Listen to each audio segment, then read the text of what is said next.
Welcome, conference, and a happy new year to everybody. And it is indeed a pleasure to stand here tonight before the People's Army. I'm really chuffed you could be out. I know you've come, some of you've come a long way. Some of us give it the Friday night up. You've had to pay for childcare, etc. So a massive thank you from the bottom of my heart for you lot coming here today. Thank you very much. Listen, I've got a New Year's resolution. I want to be on this year's honours list. It's true. Let's face it, all I've got to do really in my constituency, Ashfield, which is the capital of common sense, all I've got to do is increase crime, make sure that the streets are unsafe, increase homelessness, and steal money from motorists and call everybody a racist. If I do that, I should be on the honours list. Oh, by the way, big congratulations to Mayor Khan, who just this month has received a knighthood. What a lovely man he is. You're probably all aware that the Mayor of London and I are very close friends. In fact, he is living proof that anything is possible in politics. But let's not be too harsh on Mayor Khan. He's a useless Mayor of London, because it's because of him that stood here tonight in front of the People's Army, the Essex Division, so thank you for that. In February last year, I made a few comments about the London Mayor, which got me into a little bit of bother with the Conservative Party, and they took the whip away from me. And I was told I had to apologise to Mayor Khan, and I told them straight away, there's no way I would apologise to that man. He's ruined our capital city. It should be him that's apologising to the people of London.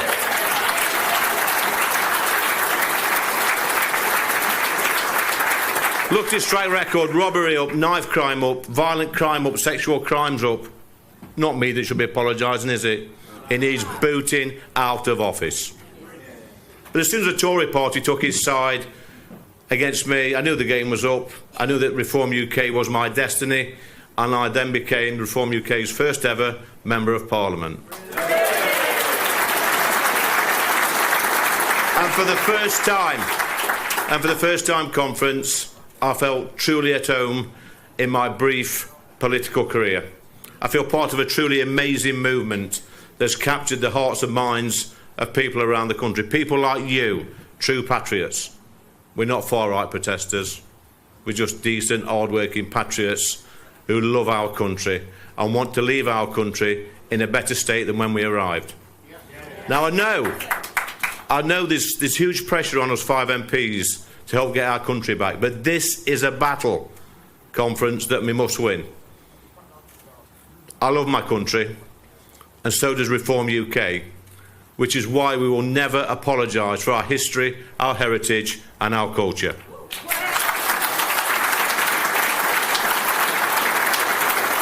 I think you know this next bit. Who wants the country back? Yay! Good answer. My message is clear. If you do not want to embrace our way of life, our history, our heritage, our culture and respect our laws, then clear off. Simple as that. You know what? Parliament keeps trying to give our country away, but we must fight back. This useless Labour government wants to take more money from you lot and give it to other countries or people arriving here illegally. Net zero is making us all poorer. Our businesses pay the most expensive electricity prices in the whole of the world, which is costing jobs. Meanwhile, China is leading the way in renewables and yet still opening coal-fired power stations. It's madness. We are closing coal-fired blast furnaces so we can no longer make virgin steel. It is utter madness. This government is quite happy for us to import steel goods made from fossil fuels from all around the world, but we won't make it here. The hypocrisy is utterly staggering and will bankrupt our country unless we stop this madness. Drax Power Station in North Yorkshire used to produce electricity mined from coal from a nearby coal mine. But we decided to close the coal mine, and in our mad quest for net zero, we now import trees from North America. We put them on diesel-guzzling cargo ships We transport them over the Atlantic, and then we put them in direct power stations, set fire to them to produce electricity. And that's classed as renewable energy. We're telling children they must plant more trees in this country, yet we're chopping them down in America and setting fire to them. It's madness. And all this is costing you lot £2 million a day in subsidies, in green subsidies, to keep this power station open, whilst our pensions are freezing to death because this wicked, cruel Labour government have taken away their winter fuel payment. It gets worse. My mate, Mad Miliband, what a lunatic he is. He thinks it's a good idea to spend £8 billion on GB Energy and £11.6 billion on foreign climate aid. We at Reform UK say no, this nonsense must end. This is our money, and it needs to be spent in this country on British people.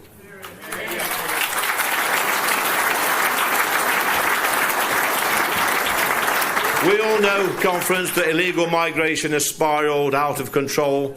Over 150,000 illegal migrants have entered our country over the past few years, and most of them are young men. They are not fleeing a war. There is no war in France. And even if they were fleeing a war, what kind of men leave women and children behind?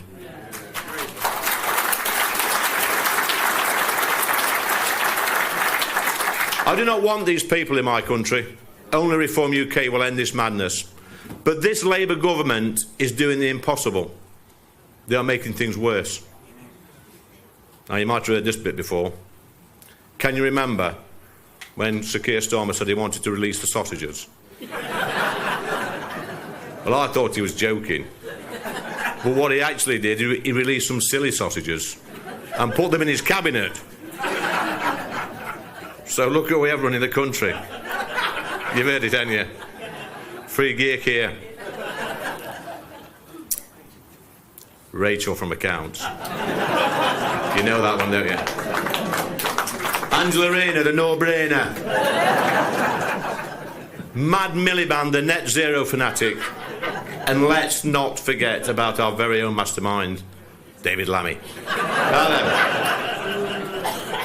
Just a few weeks ago at a conference, I made a joke about David Lammy, which I am big enough to admit when I get things wrong and hold my hand up and apologise for the sake of unity in our great country. And just to remind you what I said before I do apologise, I actually said, did you know there are over 6,000 villages in the UK? And if you took the village idiot from every village and put them into Tottenham, David Lammy would still be the village idiot.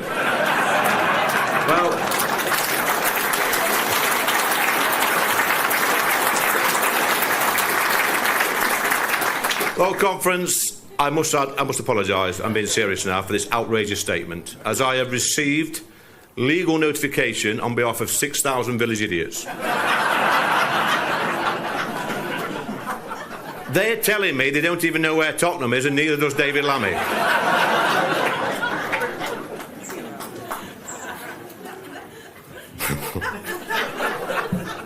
The grooming gang scandal has cast a dark shadow on our country. Thousands of young girls have been raped and abused in northern towns.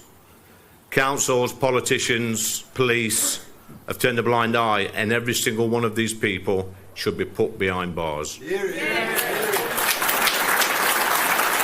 This spineless, pathetic government refused to have a full national public inquiry on the 50-plus towns that have been stained by this horrendous act. And we have to ask ourselves why. I think we all know the reason why. It's the same reason that the councils, the police, the social services and politicians have turned a blind eye. Think about it, guys. Young girls, vulnerable young girls from broken homes, raped and abused and tortured by gangs of men, and Labour refused to hold a full public inquiry. They should hang their heads in shame. I just want to give you a bit of a heads up as well, Conference. Ignore the idiots online who criticise our great party. We have the most popular political leader in our country in my lifetime. We have Zia, our chairman, who is moving mountains to make us a real political force. And a special mention to my good friend Richard Tice, who kept this party going and he's the reason I'm stood here tonight. So thank you to Richard Tice.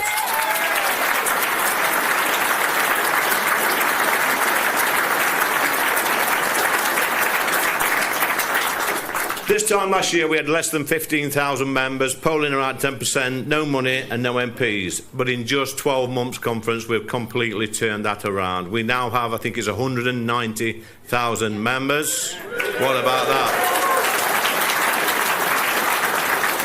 We've got 5 MPs, money in the bank, a brilliant new chairman and brilliant new treasurer, dozens of councillors around the UK. The brilliant Dame Andrea Jenkins is our mayoral candidate in Lincolnshire. And we've got over 1,500 fully vetted candidates for this year's council elections. It's fantastic. So, ignore the political experts that you see on Twitter who criticise us every single day. If they were so right and so bright, they would be sat in Parliament, but they're not. We are, us 5. But as our movement grows, so does the opposition to us in the mainstream media. But we're not bothered. We don't need the mainstream media. We've got social media. We get more hits with 5 MPs than all the other parties put together. It's truly phenomenal. But just a few years ago, I was voted the Backbench MP of the Year for the Conservative Party. What an accolade that was. But that was nothing compared to another award I got just a year later, when the Daily Mirror voted me the worst man in Britain. Yeah. Still brings a tear to my eye. It was a close call that year, because in second place, hot on my heels, was Prince Andrew. It's true. But you know, last year at National Conference, I ripped up my TV licence reminder on stage. Well, I've not got another reminder to rip up tonight, but I'll tell you what, the bully boys have been round again. I've got red letters. They are threatening legal action if I don't pay my licence fee. I'm telling you what now, conference, hope nobody's taping this, but I am not paying one single penny to fund a pension for perverts like Hugh Edwards.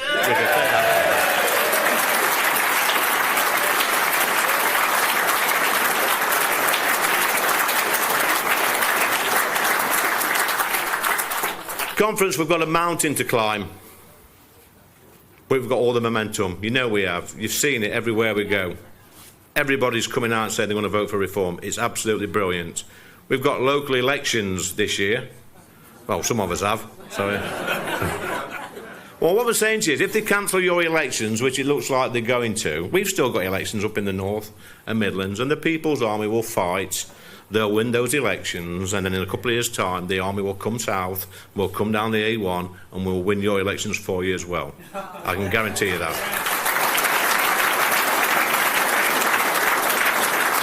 At some stage, conference, we're going to have to take this battle to every single ballot box in the country, and we're going to win.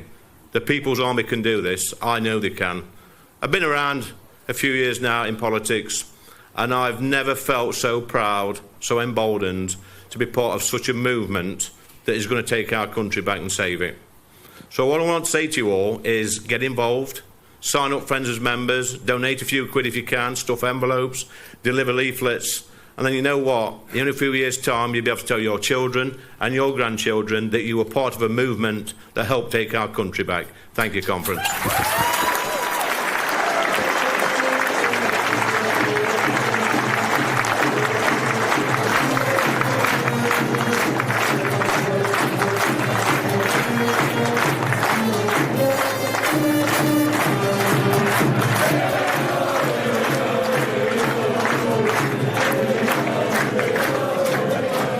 Our very own MP for Common Sense, Lee Anderson.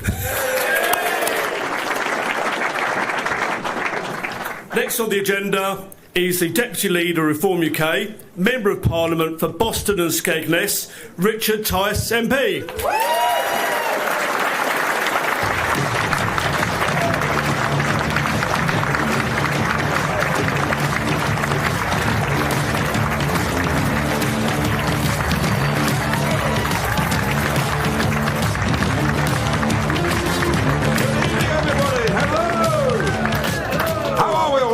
Fun? Yes! It's a very, very, very special day.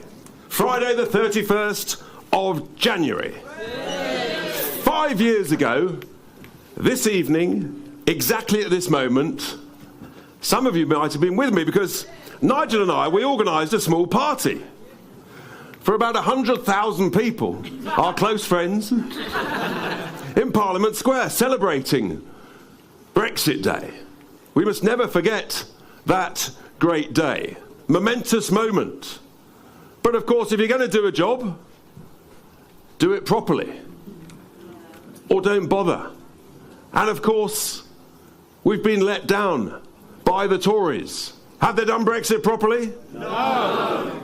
You'll hear more about that later from Nigel. Now, arriving here this evening in the wonderful county of Essex, marvellous. We had a welcome, didn't we? Outside the gates. I've got a little secret for you, folks.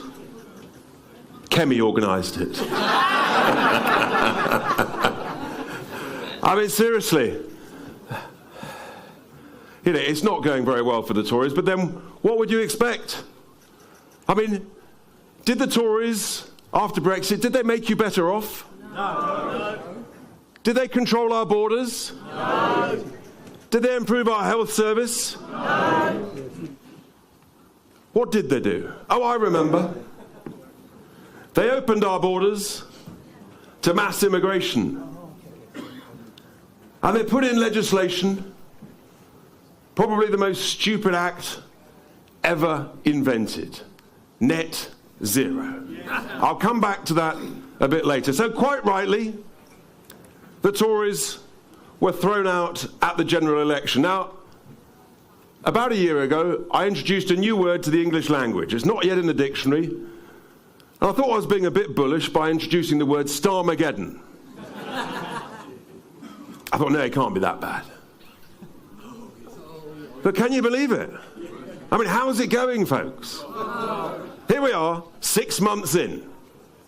So, 7 months in, thank you very much. It's so bad I've actually I've tried not to count. I mean, are they making our pensioners better off by stealing the winter fuel allowance?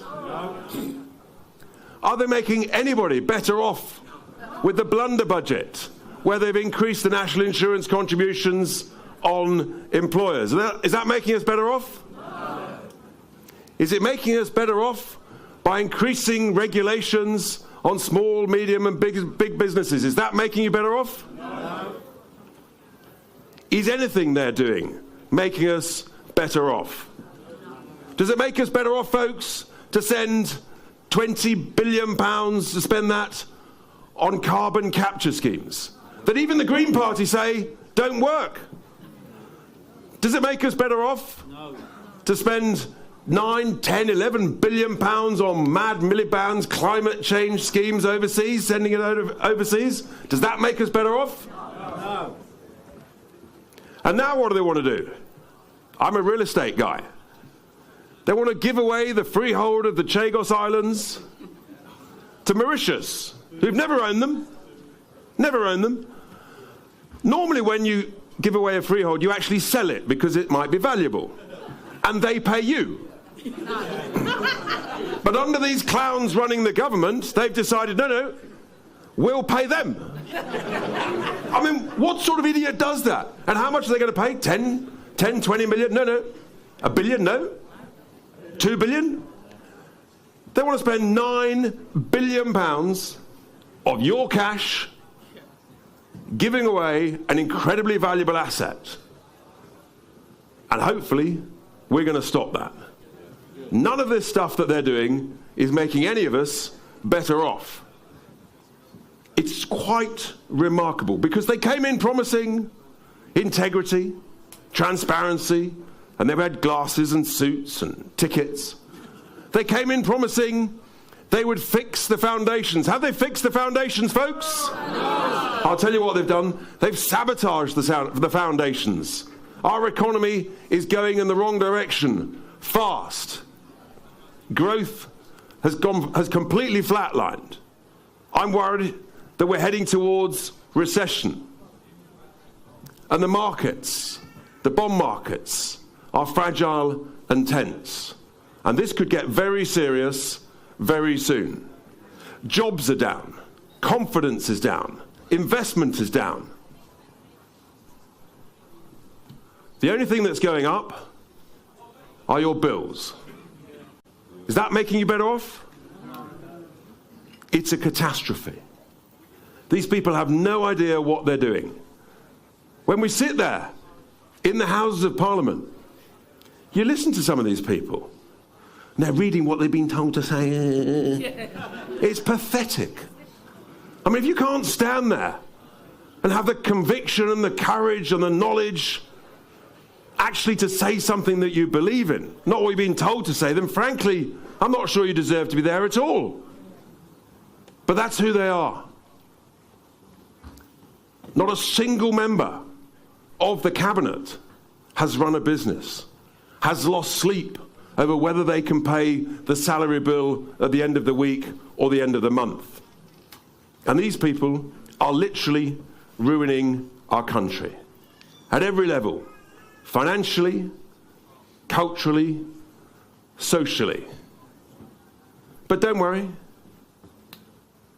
Apparently, you can trust the Tories. I mean, let's just remind ourselves, this is the party that put our taxes up to the highest level for 70 years. This is the party that, having got Brexit done, then didn't get rid of all the regulations that we could have got rid of to make our economy grow faster. Would you ever trust the Tories again? Never. I hadn't even said what I was going to talk about. But you're right. Never forgive and never forget how they opened the borders to mass immigration. I don't think the country will ever forgive them. And that's why something remarkable is going on. Because, as Lee and others have referred to, the momentum, the energy, the enthusiasm that is coming our way at all ages. I'm massively struck by young people. Emails we're getting, being stopped in the street, 15, 16, 18-year-olds want to get involved, want to vote. It's fantastic. You're absolutely right. Do that again. That was marvellous. All right.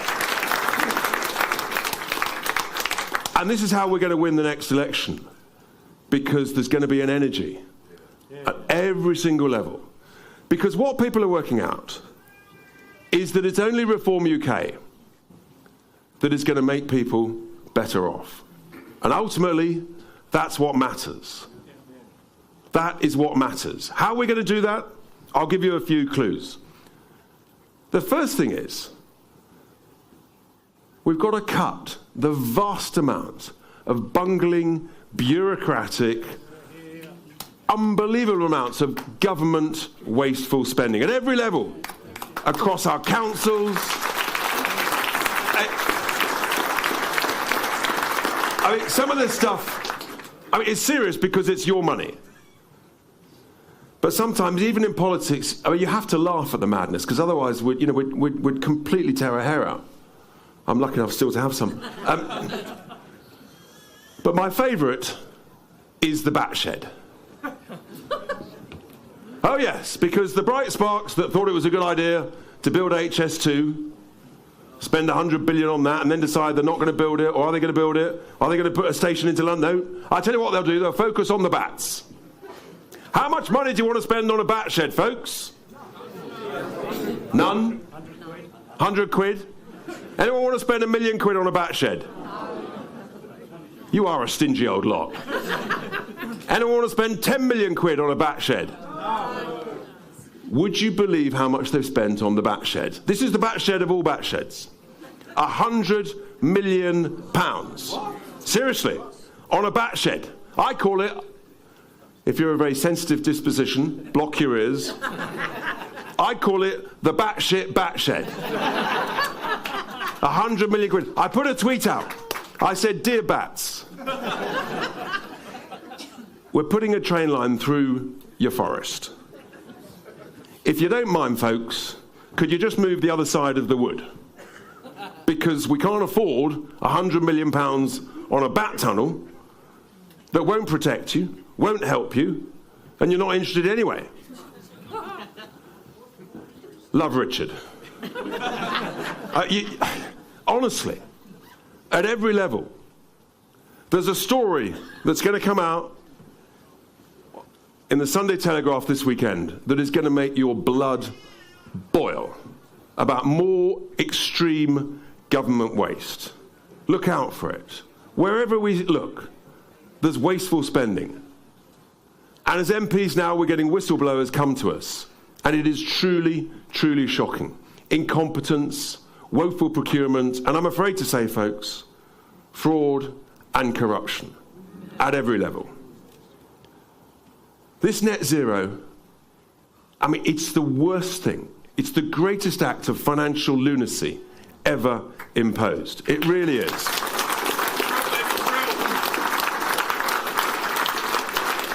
Is net zero going to make you better off? No. Lee talks about Mad Miliband, but we've got Rachel from accounts, but actually, I'm not sure she is, you see. I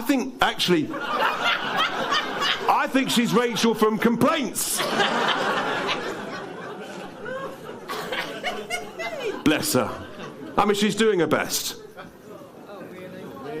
But she hasn't got a clue. Is she going to make you better off? No. I'll tell you who make you better off. Nigel and all of us and Reform. I'll tell you why. Because we've been round the block. We've run businesses. We've grown businesses. We've made mistakes. I've built thousands of homes, employed thousands of people to build them, invested hundreds of millions of pounds, made money for shareholders. And I think we should run the country like you run a business. We need to start earning more than we're spending. Because if we spend more than we earn, eventually, folks, you go bust. And we don't want our country to go bust, do we? No. But that's where we're heading at some point. That's why the bond markets are worried. So instead, what I say to you is, only Reform UK, truthfully, can make us all better off. We know how to do it. We know how to cut the wasteful spending. And we know how to cut the daft regulations. And then we can afford to cut the taxes. And that's how you make businesses grow.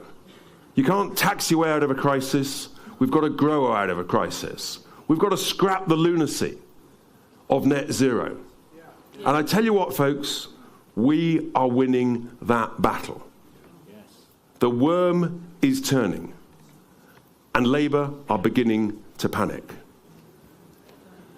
Be under no illusion. We're going to come under scrutiny. The media will come for us. They're digging into all our backgrounds. I mean, how many skeletons can we have in the closet? I've got a few. We've all got a few. We're all normal people. Have you got the courage to be with us, team? Yes. You sure? Yes. We need you. We need that courage. We need people to stand up and stand for us in elections. Campaign for us. Knock on doors. Leaflet for us. Because there is an energy, there is a momentum, there is an enthusiasm. Here, everywhere.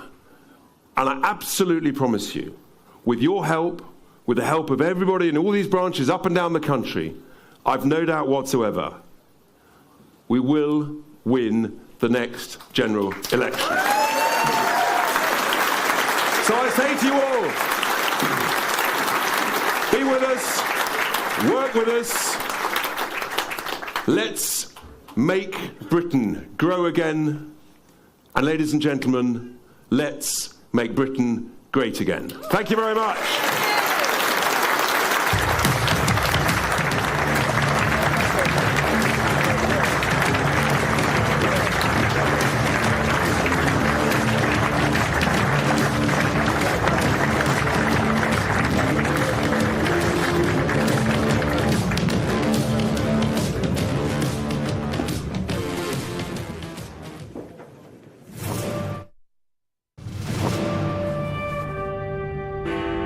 I now call the leader of Reform UK, Nigel Farage. We are the new kids on the block. We have no experience in this Parliament whatsoever, even though some of us have tried many times over the years previously to get here. So we can't judge you from working in this place, but we can judge you from the way the outside world sees you. Believe me, folks, this is just the first step of something that is going to stun all of you. Thank you very much. Nobody on the front bench has ever worked in private business. Nobody on the front bench understands what genuine risk capital is. Hard work is the only way anybody succeeds individually, and hard work is the only way we're going to have a chance as a country to turn any of this around. We are in much deeper trouble than anybody on either front bench dares to admit. You know, for a Labour Party that couldn't define what a woman was, couldn't define what a working person was, well, after today I'm pretty convinced they can't define what economic growth is. We believe that a society looks after its weak, but encourages everybody else to do the very best it can. We don't care about skin colour, we don't care about orientation, we care whether you share the values of this country. We care whether you obey the law, and we'll judge you on who you are. We'll judge you on who you are as a person. Isn't this what everybody wants? Is that what we're going to fight for? Can we make history? Are you going to be part of it? Thank you very, very much indeed.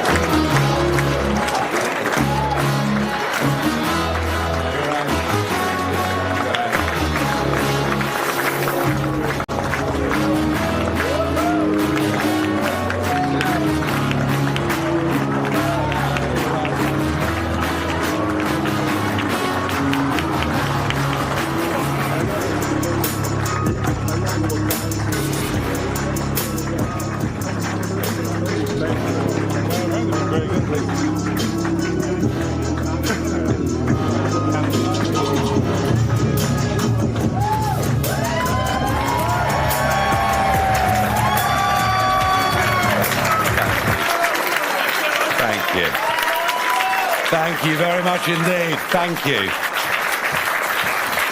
Well, what a pleasure it is to be here in the North-West Essex constituency, which just, well, some may say by sheer coincidence, but it's not, happens to be the constituency of the leader of His Majesty's loyal opposition, Kemi Badenoch. And that's why I'm here, and I'll tell you more about that in a moment. But first, of course, just have a think about this. Something truly extraordinary is happening out there. Something remarkable, something historic, something everybody thought was literally impossible. A new political party that started off 7 months ago with no representation in Parliament whatsoever, that made its first big step on July the 4th last year with 4.1 million votes and 5 seats, and everyone said, well, that's it. They can't possibly go any further. And here we are this week with 7 opinion polls showing that we now are consistently 3 points ahead of the Conservative Party and just a point or two behind the Labour Party, and we are achieving something. We are achieving something that is quite remarkable. And we've been riding a bit of a wave. And you know what? If we keep riding that wave a bit more, we really will surprise everybody come that next general election when we win it. Now, it is the 5th anniversary of Brexit, and of course I'm quite used to fighting against the odds. Indeed, for much of my political career and many of those long years that I spent in Brussels and Strasbourg, everybody said to me, you're wasting your time. You'll never get anywhere. Everybody agrees we should be in the European Union. The Labour Party, the Liberal Democrats, the Conservatives, the TUC, the CBI, the Bank of England, the BBC. And you're wasting your time. And yet, we built up a movement across this country which forced David Cameron, remember him? I tell you what, the history books won't. And that referendum happened, and I was able to go to the emergency debate in Brussels the day after the referendum. Quite extraordinary. I mean, I got on Eurostar, I got off at the station in Brussels. I mean, everybody hated me. It was quite extraordinary. It's not even a country. And I did call it a non-country, you're quite right. And I wasn't wrong. And I so enjoyed going down into that chamber, and there was Jean-Claude Juncker, the President of the European Commission, a man whose drinking habits made me look like a Methodist. I was able to get up and say, when I came here 17 and a half years ago, I said that I would lead a campaign that would take Britain out of the European Union. And you all laughed at me, I said. But you're not laughing now. And it's the same this time. Everyone says we can't do this because it's impossible. Because it's never been done before. Because how can you go from 5 seats to winning a majority? And my answer to that is very simple. Something remarkable is happening in our country. We have lost faith with our political class. We know whether it's Labour or Conservative, we're pretty much getting about the same. And it will let us down again and again. And I think as far as I'm concerned, people know I've been warning for over 20 years that our immigration policies would not just devalue the quality of life of everybody in this country, and by that I mean housing, GP access, traffic on the roads, but would also lead to huge divisions in our society. I've been consistent and clear, along with my colleagues, that the lunatic net zero policies set up by the Conservative Party, now being followed by that fanatic Ed Miliband, doesn't believe in God, so he has to believe in something, and it seems to be it's climate change. And people know we've been right on issue after issue after issue. And I think also we're beginning to see a wave that is crossing the Atlantic from the east coast of America, where Donald Trump, standing on a platform, many of whose policies were not dissimilar to what we put to the British people in that contract last July, has won this incredible victory and got off to the most amazing start. And even those people that don't like him say, you know what? He gets things done. And the confidence in us that is growing is people say the kind of folk that are standing and representing reform have actually had jobs. Yes. Can you believe it? I mean, very few people in politics have had jobs, including the entire front bench, not one of whom has ever set up or worked in a private business. And people look at us and say, like Trump, these people will get things done. And believe me, we will. This is not just going to be an earthquake in British politics. This is going to be the biggest historical political change this country has ever seen. Now, at this moment 5 years ago, I was getting ready to go to Parliament Square, where Richard Tice and I had organised the big rally, and about 100,000 people turned up.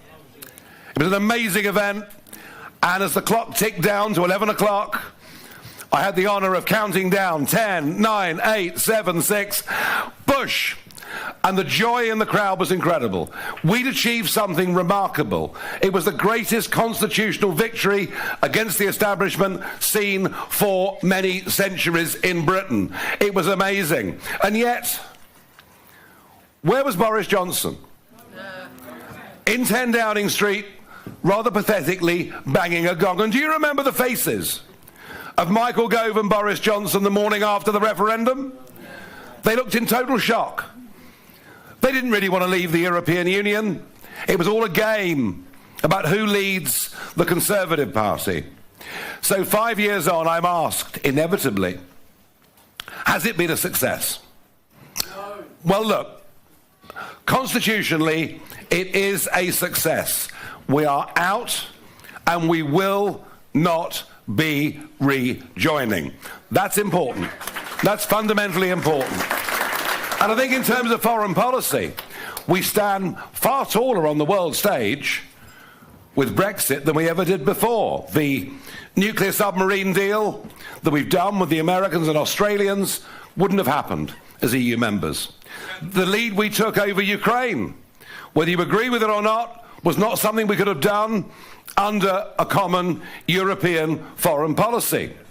The rollout of the vaccine, whether you're a vaccine fan or not, we were able to do being free of the European Union. And even Keir Starmer the other day had to admit that when it came to tech, AI and Britain's future, we're much freer not being a part of it. So there are successes. However, many, many millions of people voted Brexit because they thought this was the way to take back control of our borders. And what have we had since? 130,000 young men crossing the English Channel in dinghies. Net migration going up in 2023 to 1 million a year. There are so many people out there who feel literally betrayed. But my message to them is this. They weren't betrayed by Brexit. They were betrayed by a Conservative government elected on the back of Brexit with considerable help from myself, who never ever believed in it in the first place, who never really intended to deliver lower numbers coming into our country, and who thought they could get away with it. Well, folks, I'm back, and they won't get away with it.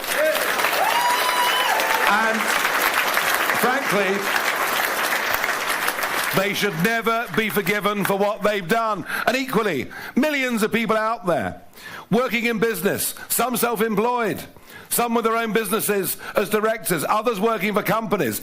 I can tell you that in every sector, from financial services through to fisheries, we had a realistic expectation that outside of the European Union, many of those crackpot rules would be removed.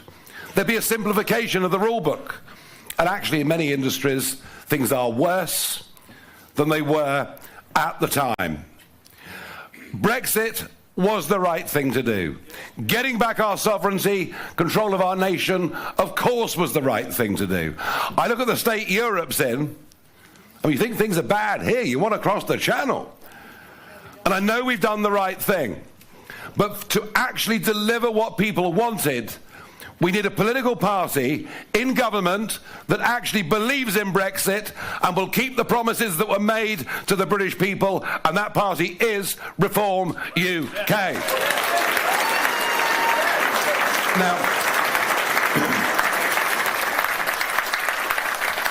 Now, our membership started really growing in December. A sense of energy, a sense of buzz, and somebody had this brilliant idea. Why didn't we put up a live membership tracker that people could, put on their phones or their computers? And just the act of this getting out seemed to encourage other people to do. They quite like seeing the tick, when they join. I must admit, I've become totally obsessed with the live stream ticker. Often getting up at 3 o'clock in the morning. It's coming, sir. It's coming, sir. Your turn will come to speak in the years to come, I've no doubt. I know leadership bids when I see them, don't worry. So I've become obsessed with this, and we thought, well, actually, why don't we have a big push over Christmas, New Year? Because kind of, you know what it's like? Everyone gets together with the anticipation of a great Christmas. The first row happens at about 2 o'clock. Uncle Bill gets drunk for the 35th year in a row. So we did a big membership push over that period, and the numbers just really started to explode. And then on Boxing Day, we went through 131,860. And that number was significant because that's the number of ballot papers the Conservative Party sent out in the last leadership election. So we could say, without doubt, we now were the second biggest party in the country.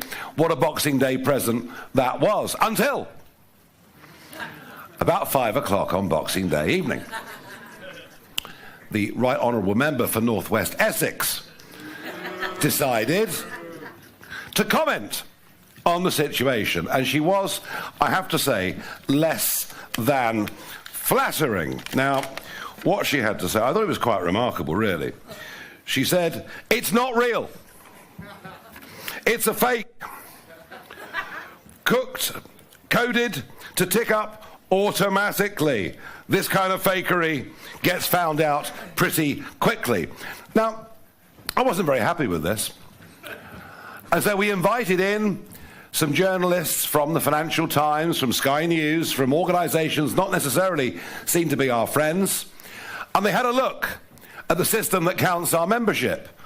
And we use a platform called Nation Builder, which is exactly the same platform that the Conservative Party use.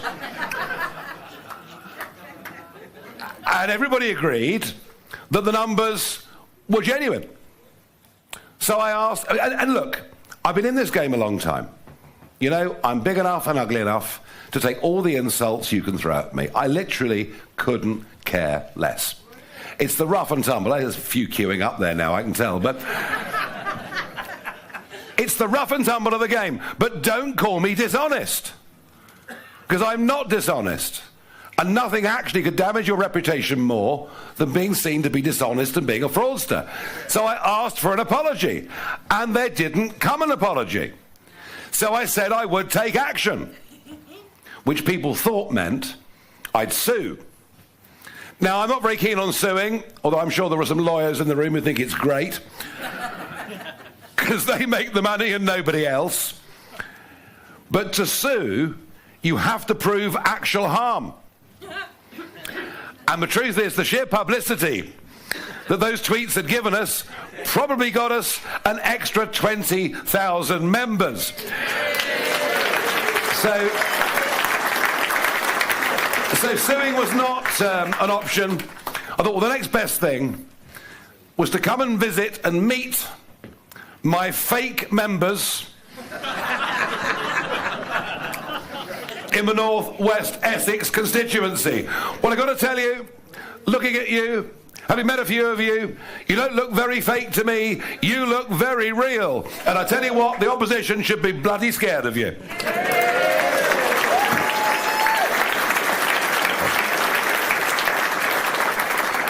So we've got county council elections coming up on May the 1st in Essex, or do we? Or do we?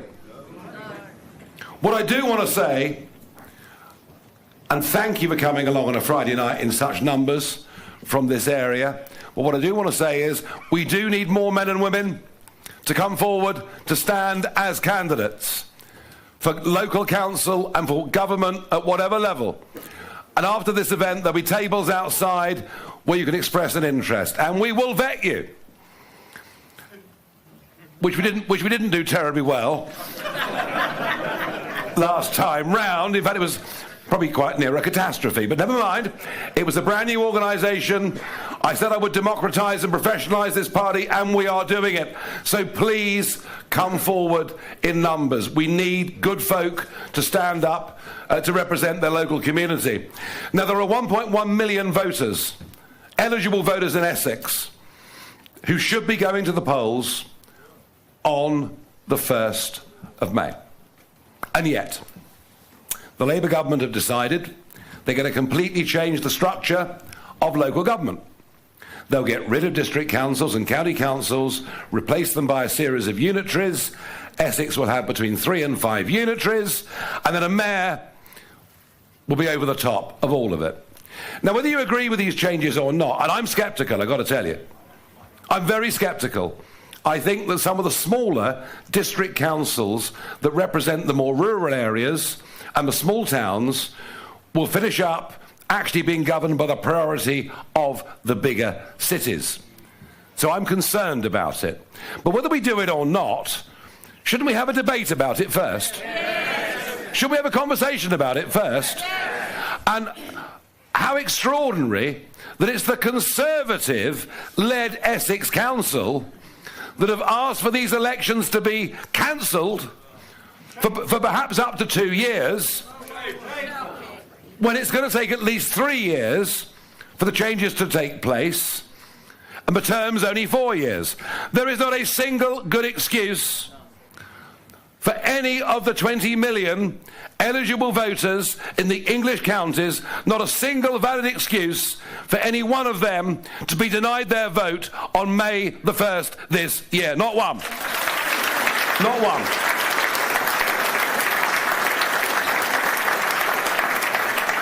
The rumour is up to 10 million people may be denied the vote. We don't know. The decision will come on Monday or Tuesday. We in Essex and elsewhere are readying ourselves to fight those elections. If they're cancelled here, we'll fight them hard elsewhere. We have a petition up and running saying come and sign it, and within 24 hours 160,000 people have signed it. We'll find out more nearer the time. But honestly, I thought only dictators cancelled elections. And why are they doing it? Why are they doing it? Because they're scared out of their lives of what reform is going to do at the ballot box on May the 1st.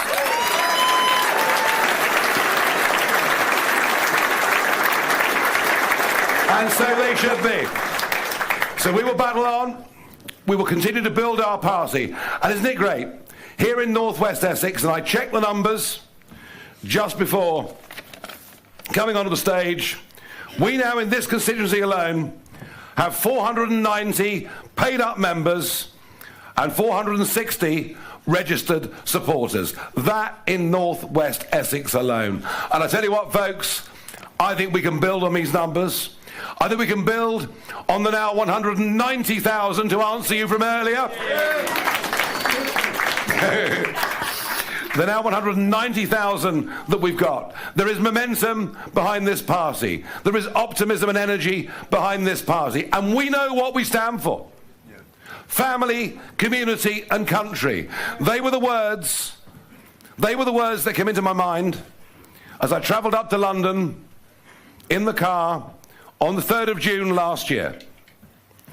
As I was about to go on stage and end my happy life, my early semi-retirement, and to throw myself back into the political scene. I thought to myself, why am I doing this?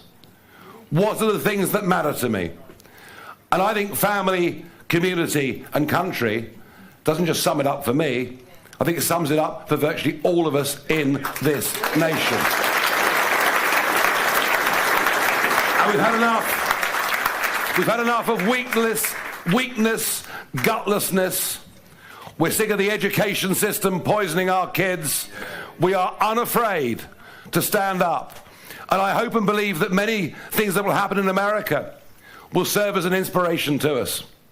Woke is dying as we watch it in America, which I think is fantastic. And I really hope that the guy that's been put in charge of cutting the size of the administrative state, amazing chap. Do you see the rocket come down? And it was like Thunderbirds, wasn't it? And he's worth 450 billion or whatever it is. And he and I know each other. Elon and I know each other. Did you know that? Yeah. We've had the odd exchange here and there. It'll be fine. But if Musk is able to cut the size of the administrative state, to cut those terrible burdens put on men and women that want to go out on their own and set up their businesses. That will be an inspiration to us too. We are determined to fundamentally change this country. We are determined to turn around by 180 degrees this acceptance of failure, this cowardice in the face of the Marxist left, this devaluing of our history, of our identity, of our culture, of all that we are. We will never judge people, ever judge anybody by their colour, their religion, their gender, their sexual preference. I'd rather not know. We want to live in a free, meritocratic Britain. And I know that when we get there, we're going to face the most incredible challenges. We'll face the teaching unions, we'll face the civil service. It'll be the biggest battle that's been fought in modern times. But unless we turn this around, all the things we value in this country will be gone. We are living in societal decline. We're living in economic decline. People are getting poorer. The streets are becoming less safe. Our kids are being told to be ashamed of who we are. We have to turn this around. And I believe with this party, right now, with the people we're gaining, with the enthusiasm I see here in the room, in northwest Essex, and I'll see it in Durham tomorrow, and wherever I go, we are on the verge of making our own form of history. I believe we can do this. Do you? Yes. Are you with us? Yes. How many non-members in the room? Hands up. Right, don't let them out the door until they pay. But thank you for being supporters. And I want others of you to dig deep and think hard. Could I stand for the local council? Could I be the kind of person to represent the local community? Are you volunteering? Yeah, I'm already there. You're already there? Well, you're no good to me. I need new people. Stand up, guys. Stand up. Very good. There's 3 there standing up. Brilliant. Brilliant. And there'll be more. Thank you. Thank you, because that's what it's about. It's about engagement. It's about getting involved. It's about making commitment. We are the people's army.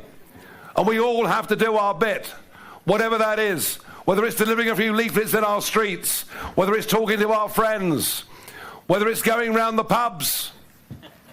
I've been doing it for years. It's not easy.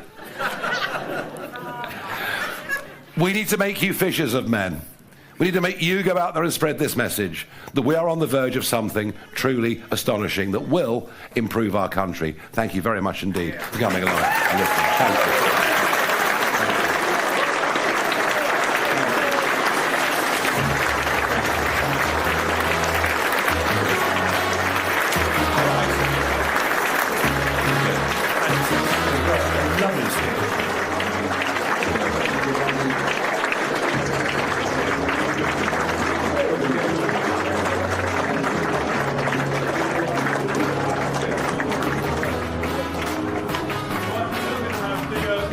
Session. So we have about 5 or 6 questions. So Nigel's going to call out a name and the microphone will be passed to that person to ask their question. Now, I'm sure you want to hear from Nigel more than me, so if it's a local question, come and see me afterwards, or I'll try and do my best. Right, first name, Nigel. Yeah, we've asked people to put questions in earlier. We'll just take a quick half a dozen. I'm going to start off with Nathan, wherever he is. Is there a microphone? Nathan. Good evening. What will reform do to help the farmers that have been punished with the inheritance tax imposed on them when we win the next general election in 2029? What is happening to the farming community, the assault actually on the rural community, is appalling. Do you see that they want actually to make 10%? 10% of our farmland is going to be solar. And perhaps another 10% could be trees. I don't mind the trees, but I do mind the solar. And as for the inheritance tax level and the business relief that's been brought in, it shows a complete misunderstanding of how farming in Britain works. I was out, even in Clacton, there are 100 small independent farmers. And yeah, sure, the land value's high, but the income they get from it's very, very low. And these people are in tears because they want to hand this on to their children and their grandchildren. And if it wasn't for family farms and family estates, we wouldn't have the beautiful countryside in these islands that we love so much. So the whole thing, setting the levels where it is utterly ridiculous. It needs to be reversed. But you know something? It won't take a reform government to do this. The farmers are mobilising all over Britain, I'm pleased to say, and we're doing it. They're doing it in a concerted way. They're not quite as revolting as the French,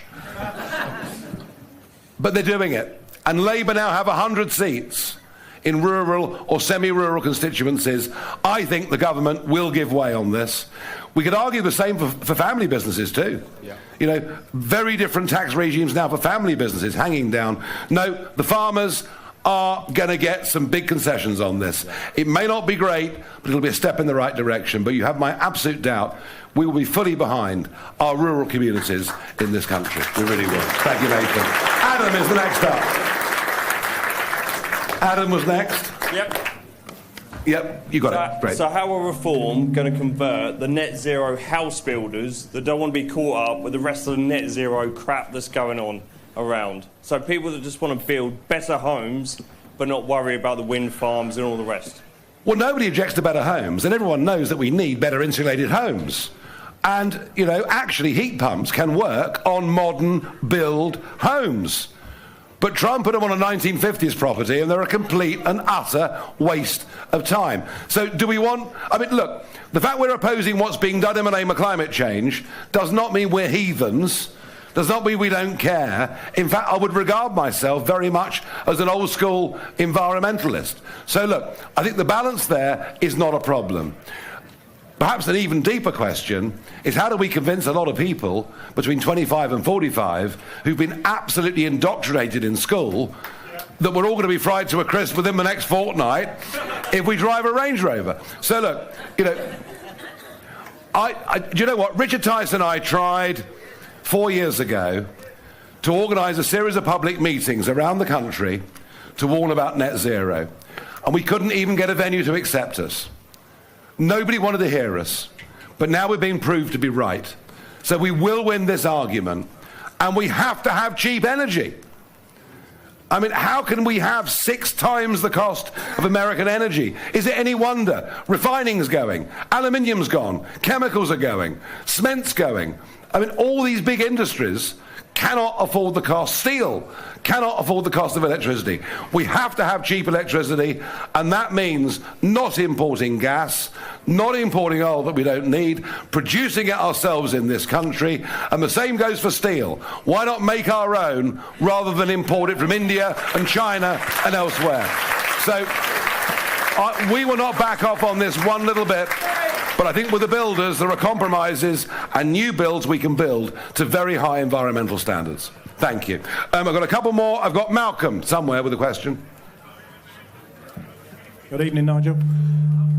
We've heard all the empty promises from the Tories and Labour about how they're going to take back control of the borders. How does Reform UK intend to do it?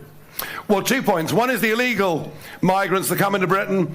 Even when the Conservatives tried with their Rwanda plane, you might remember, the plane was on the tarmac, stopped by a judge at 10 p.m. at night in Strasbourg from the European Court of Human Rights, a court that was well-intentioned after the war. We think of the Auschwitz commemoration this week, and we understand why these things were done 75, 80 years ago.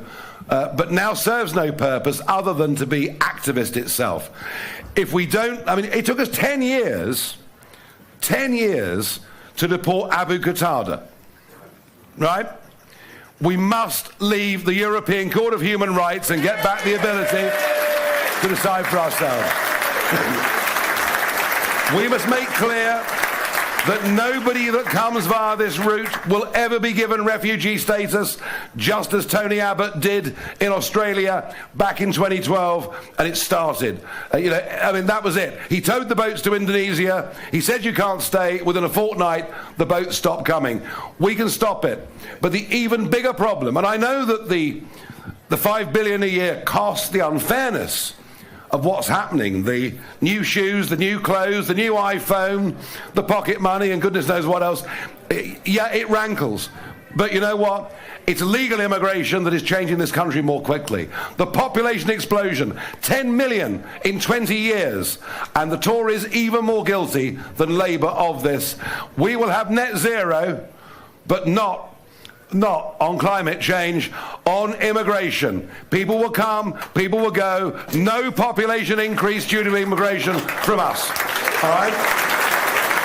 And if that means wages go up, they go up.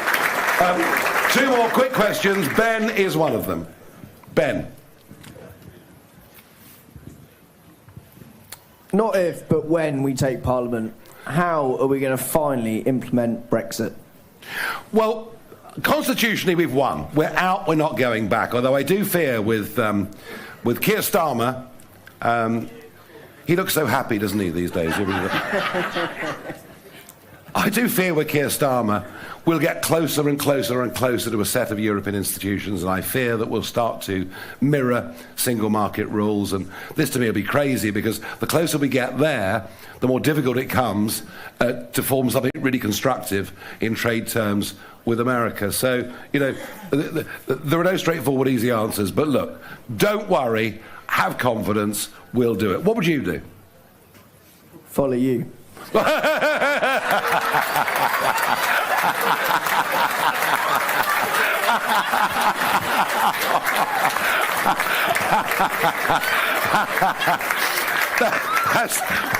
That's confidence. Thank you very much indeed. And I think everyone else here would as well.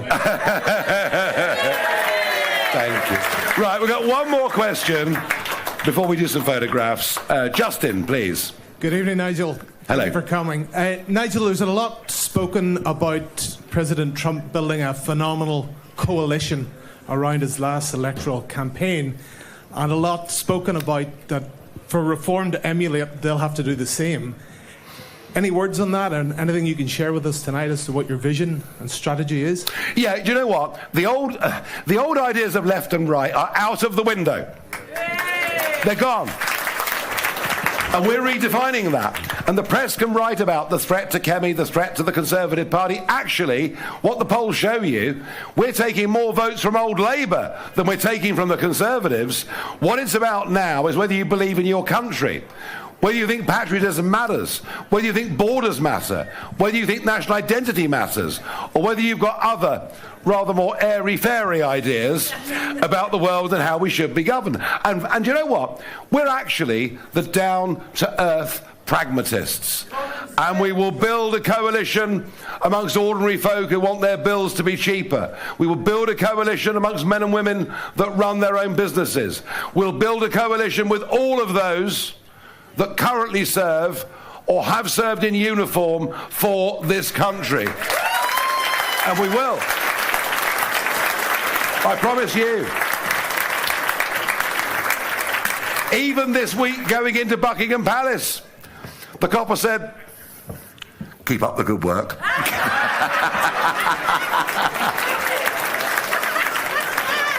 And there'll be many members of the ethnic minorities that came to this country because they admired this country, came to this country because of the values, and are grateful for the opportunity that was given. Yes, there are some who wish to undermine it and destroy it, and we've got to be firmer and stronger about all of those things. I know Rupert spoke earlier about the grooming gang scandal, possibly one of the most shameful things I've ever seen in my life in this country. But I promise you there'll be many, many, many people who've come to Britain who work damned hard, pay their taxes and obey the law. We can build a coalition across left and right, across different ages. And I'll finish with this point. The other remarkable thing that's happened is there is a change of the wind in terms of political opinion amongst the under 25s in this country. They are beginning to reject the indoctrination they've had at school and university, and I see them, and I mean the millennials were all about work-life balance and letting it all hang out. And I see lots of youngsters now that are driven, that want to get on, that want to have a car, want to get a job, want to make money. And I'm very, very encouraged by it. If we get the youth vote, We will win that next general election. Thank you, everybody.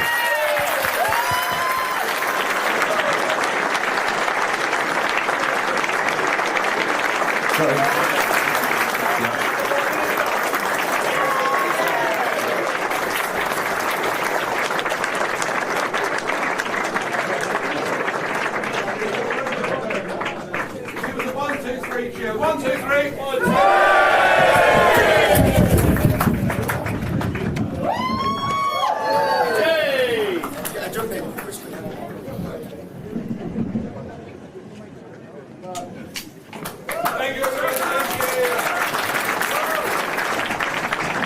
Right, who wants a photo? We'd like a Farage.